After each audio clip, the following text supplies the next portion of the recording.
Vaikom തോട്ടുവക്കത്ത് car തോട്ടിലേക്ക് മറിഞ്ഞ് ഒരാൾ മരിച്ചു എന്നാണ്. കാർ ഒറ്റപ്പാലം രജിസ്ട്രേഷനുള്ള വണ്ടിയാണ്. ഒറ്റപ്പാലം സ്വദേശിയാണോ മരിച്ചതെന്ന് ഇപ്പോൾ പ്രാഥമികമായൊരു സംശയം വരുന്നുണ്ട്. ഇന്ന് രാത്രിയാണ് കാർ തോട്ടുവക്കം കനാലിലേക്ക് മറിഞ്ഞു പോയത്.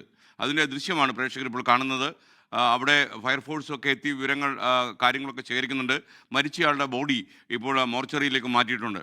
ഇന്നലെ രാത്രിയാണ് ഈ അപകടം ഉണ്ടാകുന്നത്. പക്ഷേ ഇന്ന് പുലർച്ചെ മാത്രമാണ് നാട്ടുകാർക്കും അധികൃതർക്കും ഈ ഒരു വിഷയത്തെക്കുറിച്ച് മനസ്സിലാവുകയും ഉടൻ തന്നെ കാർ പുറത്തെടുക്കുവാനുള്ള ശ്രമം നടത്തുകയായിരുന്നു. ഇതിനെ തുടർന്ന് ഫയർഫോഴ്സും പോലീസും സ്ഥലത്തെത്തി. ഈ കാറിൽ നിന്ന് ഒരു മൃതദേഹം മാത്രമാണ് ഇപ്പോൾ ലഭിച്ചിരിക്കുന്നത്. ഈ കാർ ഒറ്റപ്പാലം രജിസ്ട്രേഷൻ ആയതുകൊണ്ട് തന്നെ ഒറ്റപ്പാലം സ്വദേശിയുടേതാണോ മൃതദേഹം എന്നൊരു സംശയം ഇപ്പോൾ പോലീസിന് നിലനിൽക്കുന്നുണ്ട്. പക്ഷേ ഇതുവരെയും ഈ മരിച്ചയാൾ ആരാണ് എന്ന കാര്യം ഇതുവരെയും സ്ഥിരീകരിക്കപ്പെട്ടിട്ടില്ല.